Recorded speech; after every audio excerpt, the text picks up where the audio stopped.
남녀가 사랑해서 결혼한 이후에 얼마나 빨리 사랑이 식을까요?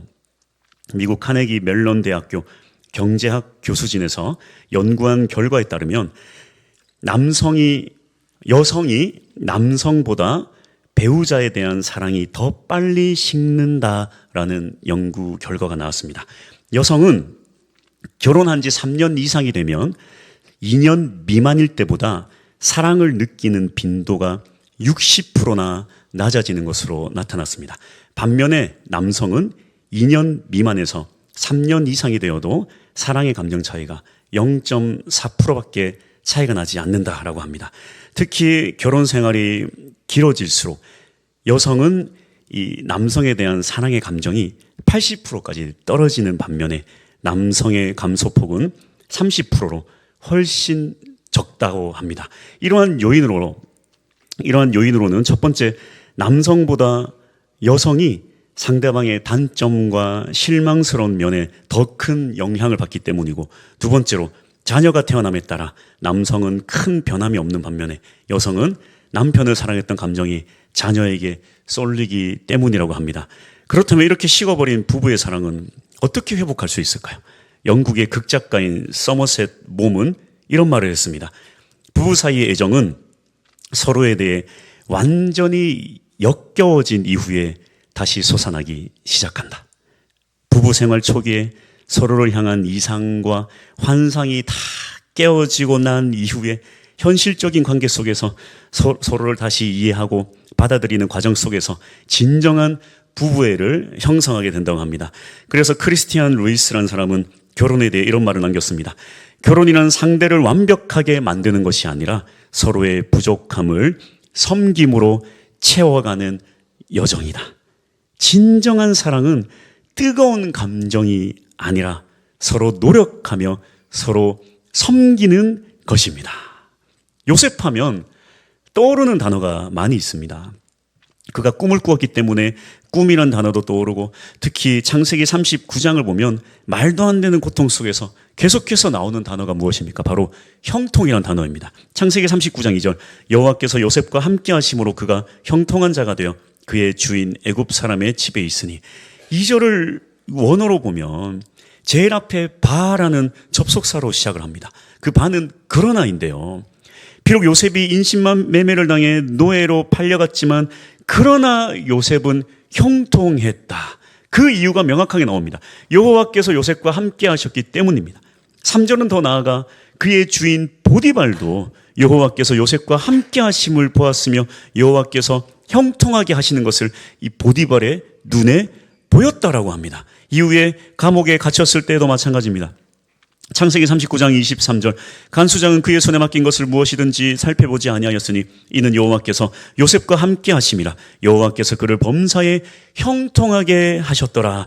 여호와께서 요셉과 함께 하셨기 때문에 그를 형통하게 하셨다.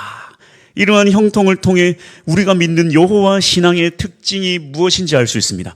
기독교는 잘 되는 종교가 아니라 관계의 종교다. 우리의 믿음은 잘 되길 바라는 믿음이 아니라 관계의 회복을 위한 믿음이어야 한다는 것입니다. 요셉이 뭐가 잘 됐냐 못 됐냐, 뭐가 일이 잘 풀렸냐, 그래서 형통하다라는 단어를 쓰는 게 아니라 하나님과 함께 하신다는 이유만으로 형통이라는 단어를 썼기 때문에 일반적인 상황으로는 이건 저주잖아요. 그러나 실상은 하나님께서 함께 하시기 때문에 형통한 것이 우리의 신앙이고 우리의 믿음이어야 하는 것입니다. 그런데 오늘 요셉이 이렇게 하나님께 사랑받고 또 요셉이 이렇게 형통한 이유에 대해서 성경에서 하나 더 찾아보고 싶은데요. 요셉의 이 고난 속에는 형통이라는 단어 말고도 또 반복되어 나오는 단어가 있습니다. 그게 뭐냐면 바로 섬기다라는 단어인데요. 창세기 39장 4절, 요셉이 그의 주인에게 은혜를 입어 섬김에 그가 요셉을 가장 총무로 삼고 자기 소유를 다 그의 손에 위탁하니. 요셉은 노예로 팔려간 집에서 그 주인을 섬겼다, 성경은 말하고 있는데, 물론 우리가 이 성경, 한글 성경을 읽으면 아니 뭐 노예가 주인을 섬기는 건 당연한 거 아닌가라고 이 구절을 그냥 스쳐 지나갈 수도 있겠지만, 요셉의 섬김은 여기서 멈추지 않습니다. 그가 오해를 받아 감옥에 갇혔음에도 불구하고 요셉은 어떠한 삶을 사는가? 동일하게 살아요. 창세기 40장 4절. 친위 대장이 요셉에게 그들을 수종들게 하며 요셉이 그들을 섬겼더라. 여기도 동일하게 요셉은 관원장들을 섬겼다 말하고 있습니다. 여기 이 섬겼다라는 단어는 사실 잘 사용하지 않는 단어임에도 불구하고 2번 이상 여기에 반복되어 섬겼다라는 단어를 쓰고 있어요. 그래서 이건 그냥 넘길 단어가 아닙니다. 여기 이 섬겼다라는 단어는 히브리어 샤라트를 사용하고 있습니다. 이 샤라트는 웬만하면 여러분 이 히브리어는 하나님께 쓸 때나 사람에게 쓸 때는 구별해서 쓸 때가 많습니다. 그러나 이 샤라트는 하나님께 사용할 때도 사람에게 사용할 때도 똑같이 사용합니다. 이 단어를 하나님께 사용할 때는 정성을 다해 드리는 제사, 정성을 다하는 진실된 예배의 의미로 사용되고, 사람에게 사용될 때는 진실한 마음, 신실한 마음, 존중하는 마음으로 기꺼이 최선을 다해 섬긴다라는 그런 의미를 담고 있습니다. 그래서 이것은 하나님과 사람에게 동일하게 사용한다는 것은 이 단어가 매우 특별하다는 거예요. 특별하다는 거예요. 이 단어를 또 어떤 사람에게 사용했는가? 출애굽기 33장 11절. 사람이 자기의 친구와 이야기함 같이 여호와께서는 모세와 대면하여 말씀하시며 모세는 진으로 돌아오나 눈의 아들 젊은 수종자 여호수아는 회막을 떠나지 아니하니라. 여기 이 수종자가 바로 샤라트입니다. 여호수아는 모세를 하나님 섬기듯이 섬겼다라는 거예요. 하나님 섬기듯이. 요셉도 마찬가지고. 또 이 단어를 사용한 사람이 누군가? 사무엘은 어떤가? 사무엘상 2장 11절. 그 아이는 제사장 엘리 앞에서 여호와를 섬기니라. 이것도 바로 샤라트입니다. 샤라트. 사무엘은 여호와 하나님에게뿐만 아니라 엘리 제사장 앞에서도 진심을 다하고 신실하게 행동했다라는 것입니다. 요셉은 하나님과 동행하였습니다. 그러나 요셉은 하나님에게뿐만 아니라 사람에게도 최선을 다해 샤라트했습니다. 그것도 잘 나가고 일이 술술 풀릴 때가 아니었어요. 그는 형들에게 배신을 당해 노예로 팔려갔을 때에도 샤라트했으며 엄청난 오해를 받고 감옥에 갇혔을 때에도 그곳에서 샤라트했습니다. 진실하게 진심으로 살았던 것입니다. 우리의 이 행위가 이러한 샤라트한 마음, 이러한 삶으로 살아가는 이 행위가 참 중요한 데는 이유가 있는데요. 여러분 제가 금요일에도 얘기했지만 하나님 보시기에 좋은 것이 토부라고 했습니다. 그래서 토부는 바로 선한 것이에요. 이 토부의 반대말은 뭐냐면 히브리어로 라입니다. 라는 뭐냐면 하나님 보시기에 악하고 나쁘고 해로운 것입니다. 토부와 라의 특징이 뭐냐면 사람의 기준이 아니라 하나님의 기준이에요. 토부도 하나님의 기준이고 라도 하나님의 기준입니다. 예를 들어서 우리가 세상에서 성공하고 잘 나가고 할 수 있지만 이게 하나님 보시기에 만약에 욕망이고 욕심이면 세상에서 보자면 이건 토부로 보일지 모르겠지만 하나님의 시각으로 보자면 이건 라입니다. 그래서 이 선악을 알게 하는 나무를 히브리어로 하면 토부 바 라예요. 바는 그리고라는 접속사입니다. 토부 바라. 선악을 알게 하는 나무가 뭔지 아시겠습니까? 하나님 보시기에 선한 것과 하나님 보시기에 악한 것이. 토부만 있던 이 에덴 동산에 그들이 이 선악과를 먹음으로써 라가 들어온 거예요. 그래서 인간은 언제 어느 상황에서든지 이 토부와 라를 선택하며 살아가게 된 것입니다. 이스라엘이라는 나라는 전적으로 형통의 복을 받았습니다. 그래서 그들이 토부의 삶을 살았을 때는 하나님께 영광이 되고 칭찬을 받았지만 그들이 라의 삶을 살았을 때는 하나님의 분노와 저주를 받았습니다. 사울도 다윗도 마찬가지예요. 모두 다 하나님의 선택을 받았고 하나님의 형통을 받았지만 그러나 다윗은 토부의 삶을 삶으로 하나님의 약속을 받았고 사울은 라의 삶을 삶으로 하나님께 버림을 받았습니다. 행위가 이러한 결과로 이어졌기 때문에 우리가 이거는 행위 구원을 말하는 게 아닐까 말할 수 있겠지만 아닙니다. 하나님의 전적인 은혜를 받았다면 당연히 토부의 삶을 살아야 되는 거예요. 토부의 삶은 어떤 삶이냐면 주인이 바뀐 삶을 사는 것입니다. 내가 이 선악과를 먹음으로써 이 원죄로 인하여 나의 삶을 살던 사람이 하나님이 내 주인입니다며 토부의 삶을 살아가기 시작하는 것. 그래서 믿음은 여기까지 가야지, 이것이 바로 믿음입니다. 예수 십자가 은혜를 받았다면 나도 자기 십자가를 지고 예수님을 나의 주인으로 삼고 예수님의 뜻대로 이 십자가를 지고 살아가야, 여기까지가 바로 믿음입니다. 여기까지가. 요셉은 범사의 형통의 축복을 받았어요. 그것을 알았기 때문에 최악의 환경, 상황 속에서도 하나님의 은혜를 깨달으며 하나님의 꿈을 바라보며 토부의 삶을 산 것입니다. 여기까지 가야 이것을 믿음이라고 할 수 있는 거예요. 여러분, 믿음은 여기까지 가야 돼요. 믿음은 추상적인 것이 아니라 증명되어져야 하는 것입니다. 믿음은 반드시 증명되어져야 돼요. 추상적인 개념이 아니에요. 하나님은 믿음을 증명하길 바라세요. 저의 믿음도 마찬가지고 여러분의 믿음도, 우리가 예수님을 믿는다면 그 믿음은 말만 있는 것이 아니라 행동으로 증명되어져야 됩니다. 마태복음 5장 16절, 이같이 너희 빛이 사람 앞에 비치게 하여 그들로 너희 착한 행실을 보고 하늘에 계신 너희 아버지께 영광을 돌리게 하라. 착한 행실, 토부예요. 토부.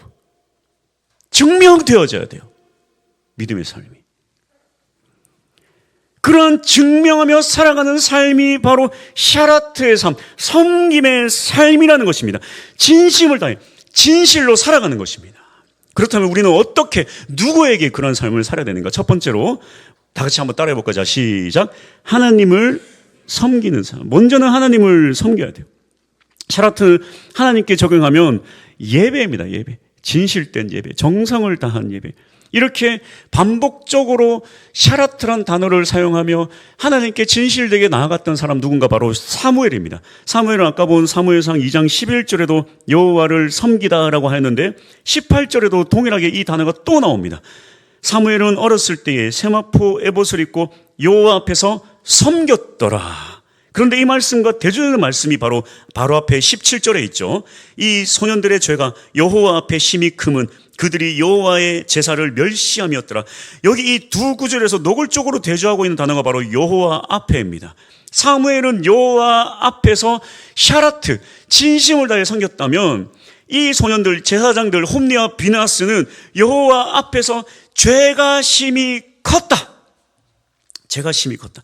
그런데 그들이 여호와 앞에서 행한 심히 큰 죄를 뭐라고 얘기하고 있는가? 사무엘상 2장 13절, 그 제사장들이 백성에게 행하는 관습은 이러하니, 그들의 큰 죄를 설명하면서 뭐라고 하냐면 백성에게 행하는 관습이다 말하고 있어요. 즉 그들의 악행은 백성에게 행하는 악행이었지만 하나님 보시기에 그거는 하나님께 죄를 짓는 행위였다. 이러한 성경적 표현은 매우 중요합니다. 성경은 이렇게 표현할 때가 많아요.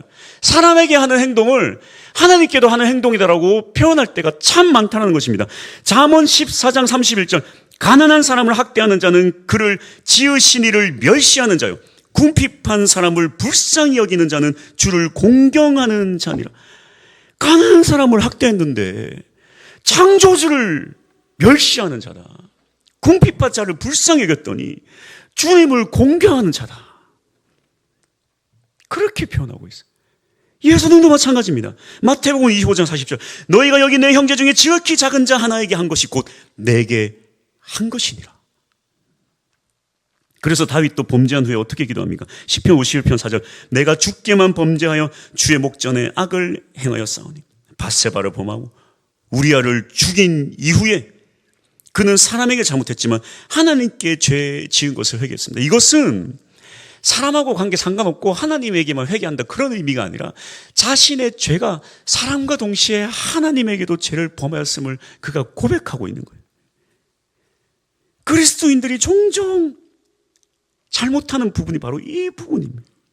하나님을 섬긴다면서 많은 부분 사람을 빼먹거나 사람을 무시할 때가 참으로 많다는 거예요. 물론 우리가 우상의 영역에 있어서는 사람을 우상처럼 의지하거나 사람을 경외하거나 사람을 바라봐서는 안 되지만 이 샤라트, 섬김의 영역에서는 하나님과 동일하게 사람도 섬김의 대상이 되어야 한다는 것입니다. 그래서 이 섬김은 하나님과 동일하게 사람에게도 샤라트라는 단어를 쓰고 있어요. 우리가 참 그렇잖아요. 믿음대로 산다고 하지만 사람을 무시하거나 매너를 갖추지 않거나 섬기지 않을 때가 얼마나 많습니까? 사람 필요 없다.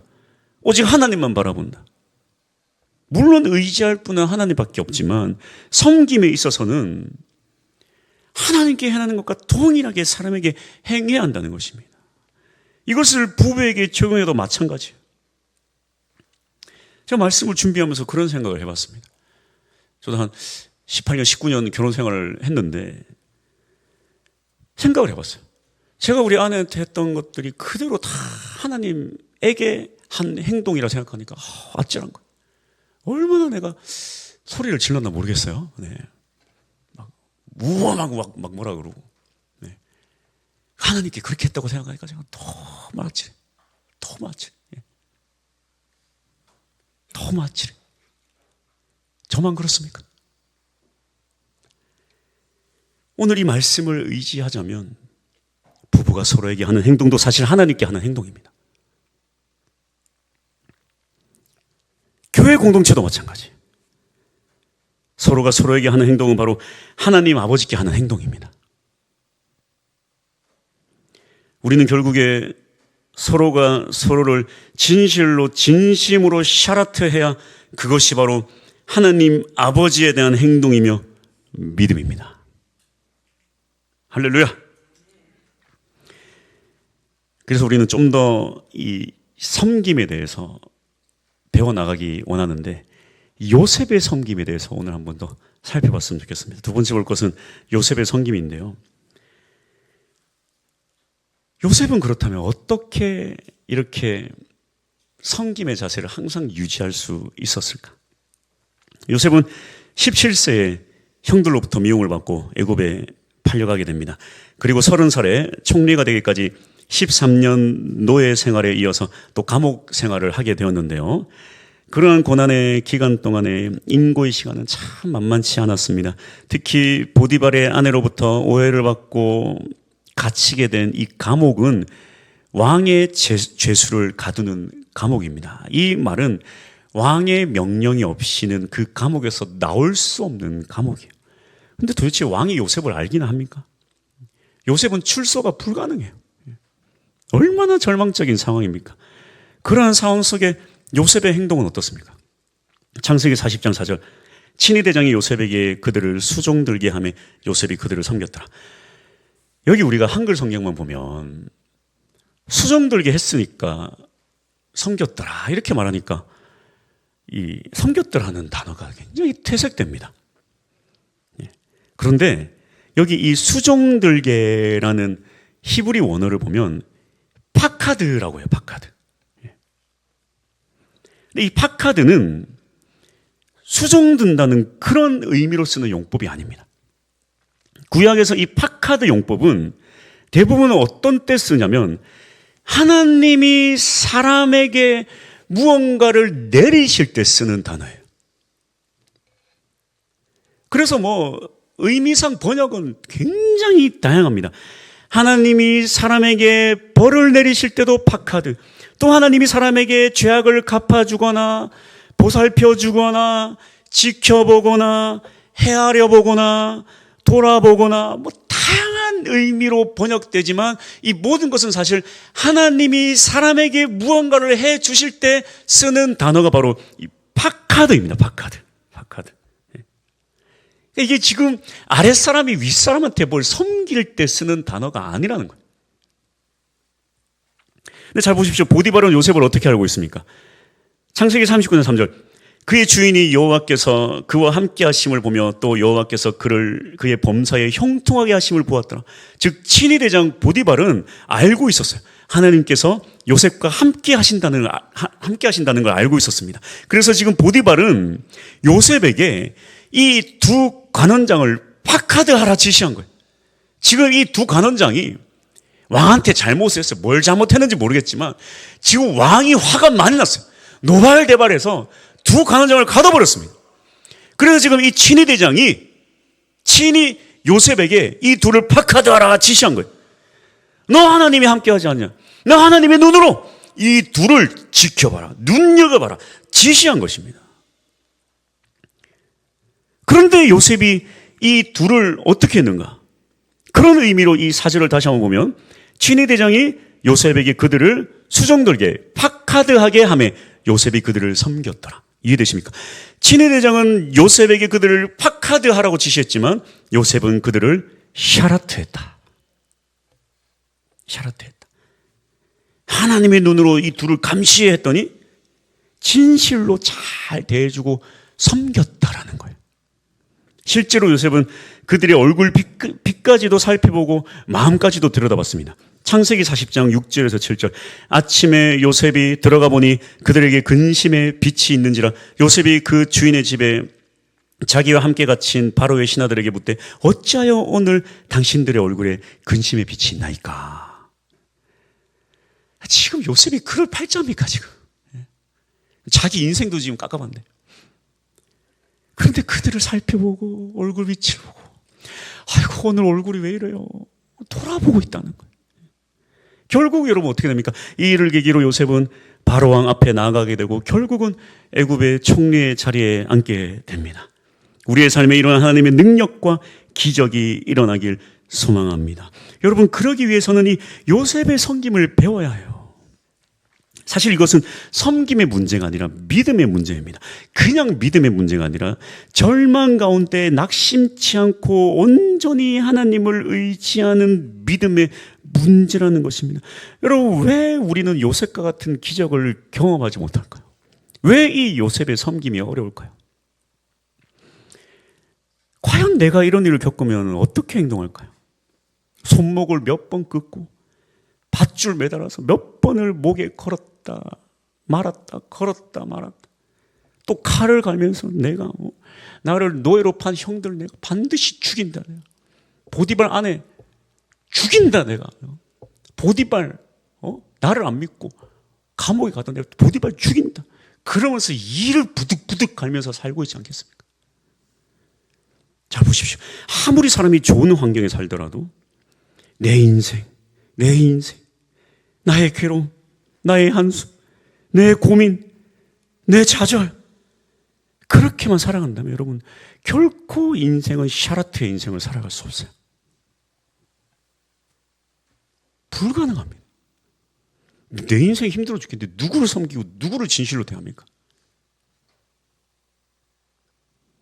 다시 말해 이러한 기적을 결코 경험할 수 없어요. 왜? 하나님은 사람을 통해 일하시기 때문입니다. 하나님 사람을 통해 일하세요.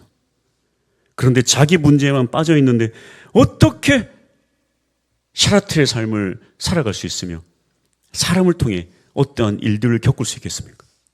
내 인생, 내 문제, 내 걱정, 나한테만 빠져 있는데 무슨 사람 섬기고 자세히 살펴보고 낯빛을 헤아려주고 위해주고 한다는 것입니까? 그러니 당연히 사람을 통해 일하시는 하나님의 기적도 경험할 수 없어요. 결국 내 문제에만 빠져 사느냐 아니면 아무리 내 인생이 힘들어도 또 사람을 섬기며 사람을 보살피며 살아가느냐. 이것은 믿음의 문제입니다. 믿음의 문제예요. 하나님은 사람을 통해 일하십니다. 사람을 통해 고통에 빠지기도 하지만 또 사람을 통해 고통의 이유도 증명해내시고 또 사람을 통해 큰 일을 행하십니다. 형들을 통해 구덩이에 빠지게 하시고 형들을 통해 애굽으로 팔리게 하셨고 또 보디발과 그의 아내를 통해 감옥에 갇히게 하셨고 관원장을 통해 2년간 강간무소식으로 더 큰 좌절에 빠지게 했지만 결국 그들을 통해 바로왕 앞에 나아가게 했습니다. 그리고 요셉은 모든 순간을 이렇게 하든 말든 저렇게 하든 말든 이 사람들이 나에게 피해를 주든 말든 그들을 하나님 대하듯 섬기며 살았어요. 변함이 없었습니다. 사실 보디발의 아내를 거절한 것도 사실은 보디발을 진실로 섬겼기 때문에 일어난 일이에요. 그런 성실과 진심 때문에 일어난 일입니다. 창세기 39장 7절에서 9절. 그 후에 그의 주인의 아내가 요셉에게 눈짓하다가 동침하기를 청하니 요셉이 거절하여 자기 주인의 아내에게 이르되 내 주인의 집안의 모든 소유를 간섭하지 아니하고 다 내 손에 위탁하였으니 이 집에는 나보다 큰 이가 없으며 주인이 아무것도 내게 금하지 아니었어도 금한 것은 당신뿐이니 당신은 그의 아내임이라. 그런즉 내가 어찌 이 큰 악을 행하여 하나님께 죄를 지으리까. 이 샤라트 때문에 감옥에 갇히는 한이 있어도 요셉은 그렇게 살았던 것입니다. 많은 기독교인들이 바로 이 부분에서 잘못된 선택을 하고 잘못된 행동을 합니다. 하나님은 존경하되 사람은 존중하지 않고, 하나님께는 예의 바르되 사람에게는 무례하고, 하나님께는 겸손하되 사람에게는 오만하고. 즉 보이지 않는 하나님께는 잘한다고는 말하지만 실상 보이는 사람에게는 전혀 다른 삶을 사는 것입니다. 나는 하나님만 섬긴다고 말하면서 하나님이 진짜 원하는 사람을 섬기는 일에는 너무나도 쉽게 생각한다는 거예요. 그래서 교회 안과 교회 밖의 모습도 차이가 참 많이 날 때가 있어요.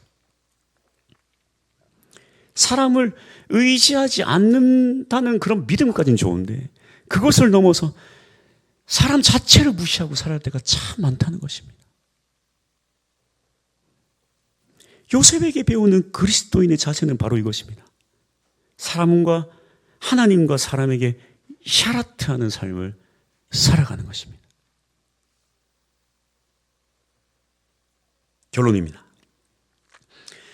원래 초대 교회의 예배 형태는 세 가지 요소로 이루어져 있었습니다. 사도행전 2장 42절. 그들이 사도들의 가르침을 받아 서로 교제하고 떡을 떼며 오로지 기도하기를 힘쓰니라. 바로 말씀과 교제와 기도였습니다. 이 기도는 찬양도 함께 같이 들어가도 괜찮아요. 말씀, 교제, 그리고 찬양, 기도. 사실상 지금 우리의 예배는 교제가 빠졌다고 해도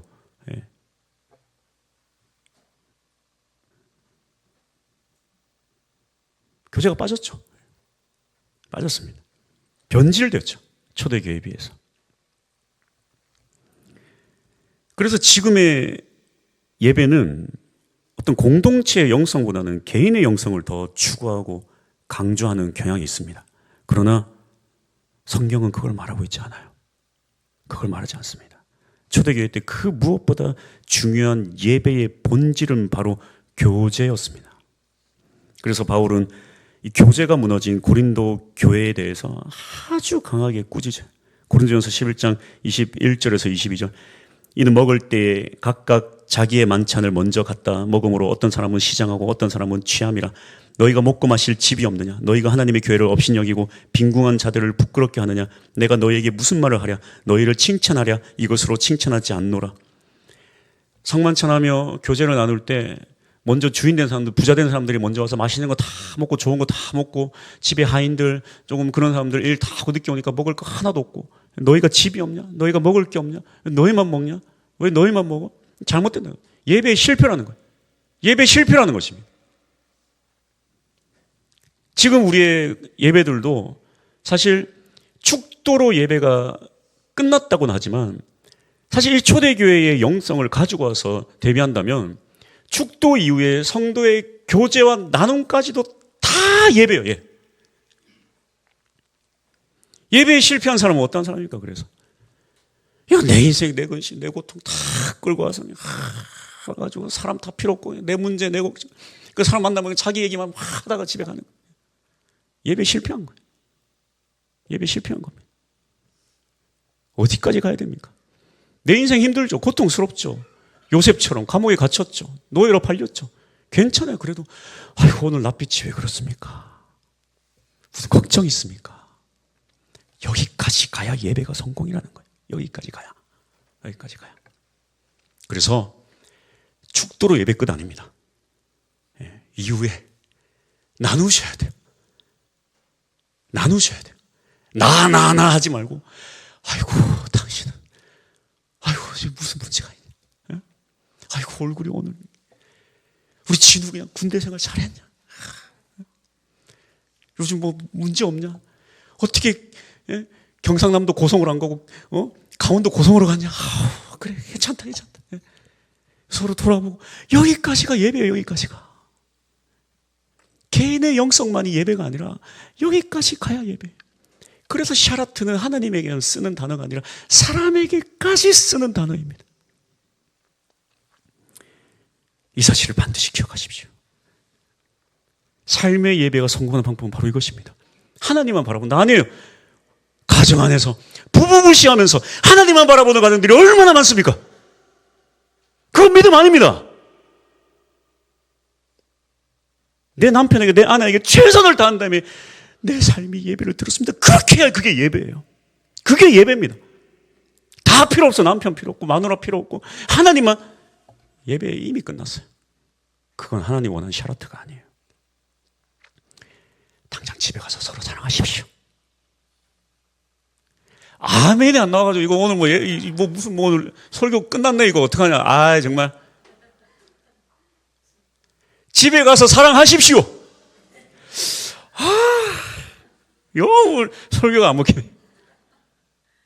사랑하십시오. 할렐루야.